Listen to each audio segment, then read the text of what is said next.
अखिलेश यादव ने corona vaccine ना लगवाने का ऐलान किया। कहा, बीजेपी की वैक्सीन पर भरोसा नहीं, वैक्सीन नहीं लगवाऊंगा। अखिलेश यादव ने मोदी सरकार पर तंज कसते हुए कहा कि वैक्सीनेशन के लिए इतनी बड़ी चेन क्यों बनवा रहे हैं, ताली और थाली से ही कोरोना भगा दें।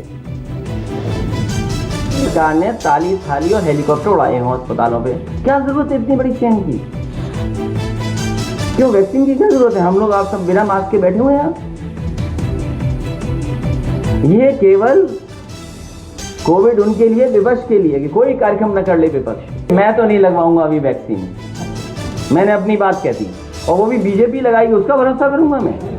अरे जाओ भाई, अरे अपनी सरकार आएगी सबको फ्री वैक्सीन लगेगी, हम बीजेपी का वैक्सीन नहीं लगवा सकते। अखिलेश यादव के इस बयान के बाद केशव प्रसाद मौर्य ने इस पर पलटवार किया। कहा, अखिलेश यादव को माफी मांगनी चाहिए। अखिलेश के बयान से वैज्ञानिकों का अपमान हुआ है। सबको फ्री कोरोना वैक्सीन पर स्वास्थ्य मंत्री डॉक्टर हर्षवर्धन ने सफाई दी। कहा, अभी सिर्फ 3 करोड़ कोरोना वॉरियर्स को मुफ्त टीका लगेगा, सिर्फ फ्रंट लाइन वॉरियर्स को ही फ्री कोरोना वैक्सीन दी जाएगी। वैक्सीनेशन के चल रहे ड्राइव के बीच डॉक्टर हर्षवर्धन ने फ्री कोरोना वैक्सीन को लेकर के कहा कि फ्रंट लाइनर्स के बाद आम लोगों के लिए वैक्सीन फ्री होगी या नहीं, उसके लिए आगे प्लानिंग की जाएगी। देश में चल रहे वैक्सीन के ड्राई रन को केंद्रीय स्वास्थ्य मंत्री डॉक्टर हर्षवर्धन ने खुद जायजा लिया। डॉक्टर हर्षवर्धन दिल्ली के जीटीबी अस्पताल जाकर के ड्राई रन का जायजा लेने पहुंचे। डॉक्टर हर्षवर्धन ने कहा, देश को टीकाकरण का अनुभव है और ये वैक्सीन जनता की सुरक्षा के लिए है, इसे लेकर के कोई गलतफहमी ना रखे, अफवाहों पर ध्यान ना दें। मेरा देश के लोगों को ये अपील है कि किसी भी अफवाह में ना जाएं। भारत की सरकार प्रधानमंत्री नरेंद्र मोदी जी के नेतृत्व में सारे देश के लोगों को कोविड से हर प्रकार की प्रक्रिया के माध्यम से सुरक्षित रखना चाहती है। देश भर में सुबह 9 बजे से शुरू हुआ कोरोना वैक्सीनेशन का ड्राई रन। 119 जिलों के 260 जगहों पर ड्राइव किया जा रहा है और दिल्ली में 3 जगहों पर कोरोना वैक्सीन का ड्राई रन किया जा रहा है। दरियागंज, द्वारका और दिलशाद गार्डन में वैक्सीनेशन का रिहर्सल हो रहा है। वैक्सीन के लिए आए लोगों से लेकर के वैक्सीन लगाने और शेड्यूल सबका रिहर्सल किया जा रहा है। यूपी के लखनऊ में 6 सेंटरों पर ड्राई रन किया जा रहा है। लखनऊ में सहारा अस्पताल, आरएमएल अस्पताल, केएमयू, एसजीपीआई के स्वास्थ्य केंद्रों पर हेल्थ कर्मी एक्शन में नजर आए। महाराष्ट्र के 4 जिलों में ड्राई रन चल रहा है। पुणे, नागपुर, जालना और नंदरबार में वैक्सीनेशन का हर प्रोसेस किया जा रहा है। पटना में 3 सेंटर में वैक्सीनेशन का मॉक ड्रिल हो रहा है। शास्त्री नगर शहरी स्वास्थ्य केंद्र, फुलबारी पीएचसी और दानापुर हॉस्पिटल में ड्राई रन चल रहा है। बेंगलुरु के भी प्राइमरी हेल्थ सेंटर में ड्राई रन चल रहा है। बेंगलुरु में 1,65,000 से ज्यादा स्वास्थ्य कर्मचारियों की पहचान की गई है जो पहले चरण में वैक्सीन लेंगे। देश भर में ड्राई रन उसी तरह से किया जा रहा है जैसे वैक्सीन लगाई जाएगी। इस ड्राई रन में वैक्सीन नहीं दी जाएगी, सिर्फ लोगों का डेटा लिया जा रहा है और उसे कोविन ऐप पर अपलोड किया जा रहा है। ड्राई रन में micro planning, session site management और ऑनलाइन डेटा करने जैसी कई चीजों का परीक्षण किया जा रहा है। वैक्सीन को लेकर के भारत में गुड न्यूज आई है। कोविशील्ड वैक्सीन को पास कर दिया गया है। 6 जनवरी को पहला टीका लगाया जा सकता है। देश को पहली कोरोना वैक्सीन कोविशील्ड के इस्तेमाल को शर्तों के साथ मंजूरी दी गई है। कोविशील्ड ऑक्सफोर्ड के वैज्ञानिकों ने तैयार की है। भारत में पुणे के सीरम इंस्टीट्यूट में कोविशील्ड का उत्पादन किया गया है। बीसीसीआई अध्यक्ष सौरव गांगुली की तबीयत खराब होने के बाद कोलकाता के अस्पताल में उन्हें भर्ती करवाया गया है। बताया जा रहा है कि आज सुबह वर्कआउट करते समय सौरव गांगुली के सीने में तेज दर्द की शिकायत हुई थी। इसके बाद गांगुली को अस्पताल में भर्ती करवाया गया। यहां पर गांगुली का इलाज चल रहा है। गांगुली की तबीयत स्थिर है।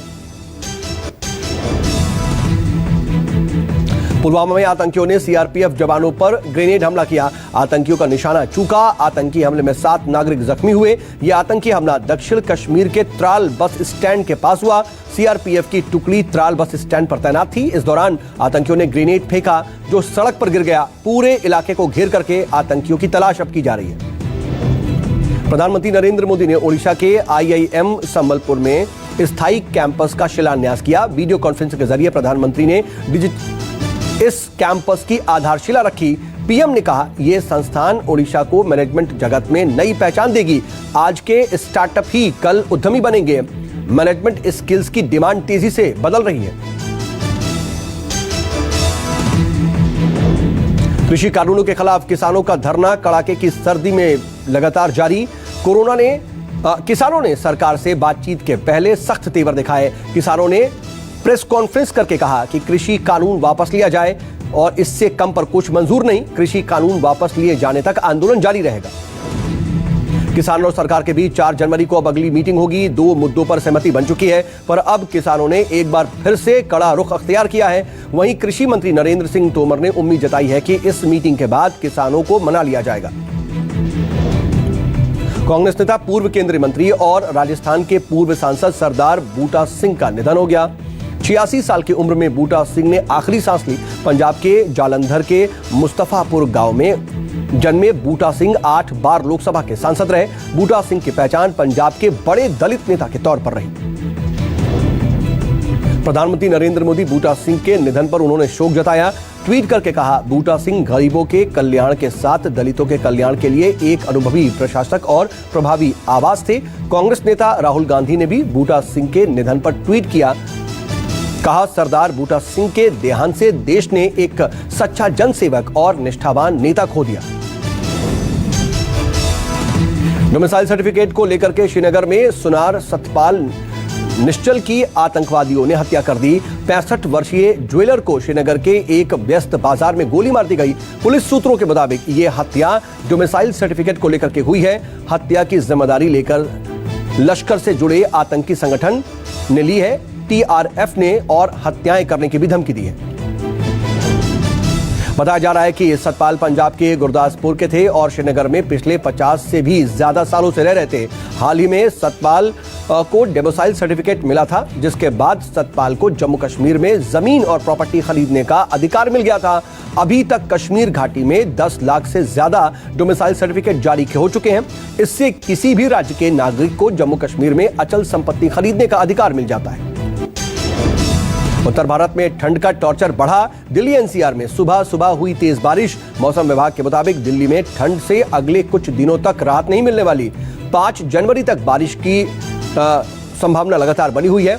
आज हुई बारिश के बाद दिल्ली एनसीआर के लोगों पर दोहरी मार पड़ी। 3 जनवरी से दिल्ली वालों को शीतलहर का भी सामना करना पड़ेगा। उत्तर भारत में और बढ़ेगी ठंड। मौसम विभाग के मुताबिक वेस्टर्न डिस्टर्बेंस की वजह से दिल्ली, यूपी, हरियाणा में अगले 4-5 दिन रुक रुक करके बारिश होगी। दिल्ली एनसीआर में हुई बारिश ने लोगों की मुश्किलें बढ़ाई। रेवाड़ी, गुरुग्राम, सोनीपत, मथुरा, हाथरस, बागपत में और बारिश होने की भी संभावना। मैदानी इलाकों में सर्दी का कहर तो पहाड़ों पर भी सफेद बर्फ की चादर बिछी हुई है। हिमाचल प्रदेश में मंडी जिले में सब तरफ बर्फ की चादर बिछी हुई है। हिमाचल प्रदेश में गलन वाली ठंड पड़ रही है। मौसम विभाग ने बर्फबारी के साथ ही बारिश की आशंका भी जताई। गुलमर्ग में भारी बर्फबारी की वजह से जनजीवन प्रभावित है। एक दिन की रात के बाद उत्तराखंड में मौसम ने करवट बदली। अधिकतर इलाकों में छाए रहे बादल। ओले गिरने और तेज बारिश की भी चेतावनी जारी की गई है। उत्तराखंड के उधम सिंह नगर ने भी ठंड लगातार कहर बनकर के टूट रही है। हिसार में ठंड ने कई साल का रिकॉर्ड तोड़ डाला है। दिल्ली में घर खरीदने का सपना देख रहे लोगों के लिए दिल्ली विकास प्राधिकरण खुशखबरी लेकर के आया है। डीडीए ने आज अपने नई हाउसिंग स्कीम को लॉन्च किया है। इसके तहत लोग वसंत कुंज, द्वारका जैसे पॉश इलाकों में घर खरीद पाएंगे। इस बार डीडीए 1354 फ्लैट बेच रहा है। इनमें से 230 फ्लैट द्वारका और वसंत कुंज में है। ये फ्लैट एचआईजी कैटेगरी में आते हैं। भारत में पैर पसार रहा कोरोना का नया स्ट्रेन। ब्रिटेन से लौटे अब तक 29 लोग संक्रमित पाए गए। सभी मरीजों को आइसोलेशन में रखा गया है। बताया जा रहा है कि ब्रिटेन से शुरू हुआ कोरोना का यह नया स्ट्रेन 70% और तेजी से फैलता है। सभी नए लक्षण वाले कोरोना के मरीजों को आइसोलेशन में रखा गया है। देश में 24 घंटे में 20,000 से कम नए मामले सामने आए हैं। अब तक 99 लाख मरीज रिकवर हो चुके हैं। स्वास्थ्य मंत्रालय के मुताबिक पिछले 24 घंटे में 19,079 नए संक्रमित मरीज आए। 224 लोग कोरोना से जिंदगी की जंग हार गए। भारत में कोरोना के कुल मामले बढ़कर के 1,03,00,000 हो चुके हैं। अब तक 1,49,218 लोगों को अपनी जान भी गंवानी पड़ी है। कुल एक्टिव केस घट करके 2,50,000 पर आ गए हैं। कुल 99,06,000 लोगों ने कोरोना को मात दे दी है। 1 जनवरी तक कोरोना वायरस के लिए कुल 17,39 लाख कोरोना के सैंपल टेस्ट किए गए हैं। 24 घंटे में 8.29 लाख सैंपल टेस्ट किए गए। उत्तराखंड के मुख्यमंत्री त्रिवेंद्र सिंह रावत की एम्स से मिली उन्हें छुट्टी। कोरोना से संक्रमित होने के बाद रावत को एम्स में भर्ती करवाया गया था। मुख्यमंत्री कार्यालय से मिली जानकारी के तहत सीएम रावत 2 दिन के लिए दिल्ली में ही अपने आवास पर आइसोलेशन में रहेंगे और फिर आराम करेंगे।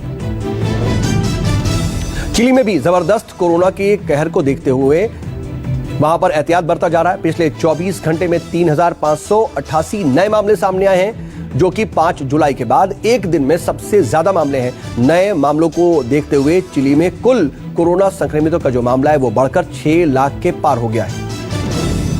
राजस्थान में एक के बाद एक पक्षियों की मौत को लेकर के भोपाल लैब की रिपोर्ट सामने आई है। इसके बाद राजस्थान वन विभाग की ओर से निर्देश जारी किया गया है। पक्षियों की मौत इन्फ्लुएंजा की वजह से हुई है और एक संक्रामक बीमारी है जिसकी वजह से पक्षियों की मौत हो रही है। इस पर केंद्र सरकार ने भी एडवाइजरी जारी कर दी है। मुंबई से सामने आई सनसनीखेज वारदात। न्यू ईयर की पार्टी मनाने गई लड़की को उसके 2 दोस्तों ने मिलकर के मार डाला। पुलिस ने दोनों आरोपियों को गिरफ्तार कर लिया है। बताया जा रहा है कि जानवी की किसी बात पर अपने दोस्तों के साथ कहासुनी हुई। कहासुनी इतनी ज्यादा बढ़ गई कि दोस्तों ने जानवी को मौत के घाट उतार दिया। मुंबई पुलिस की क्राइम ब्रांच ने अवैध हथियारों का जखीरा बरामद किया। मामले में पुलिस ने एक शख्स को गिरफ्तार किया। पुलिस ने 1 कार्बाइन, 3 पिस्टल, 5 मैगजीन, 15 कारतूस बरामद किए। मुंबई के बांद्रा में जब्त किए गए हथियारों की कीमत करीब 3,75,000 रुपए बताई जा रही है। नोएडा में राष्ट्रीय स्वयंसेवक संघ के एक कार्यकर्ता पर जानलेवा हमला हुआ है और आरएसएस कार्यकर्ता ने सेक्टर 20 के थाने का घेराव इसके बाद किया। बताया जा रहा है कि आरएसएस कार्यवाहक विनोद मंदिर के लिए धन इकट्ठा करने के लिए निकले थे, लेकिन मामूली विवाद के चलते बदमाशों ने उन पर हमला कर दिया। फिलहाल पुलिस ने इस पूरे मामले में कुछ भी लोगों को हिरासत में लिया है।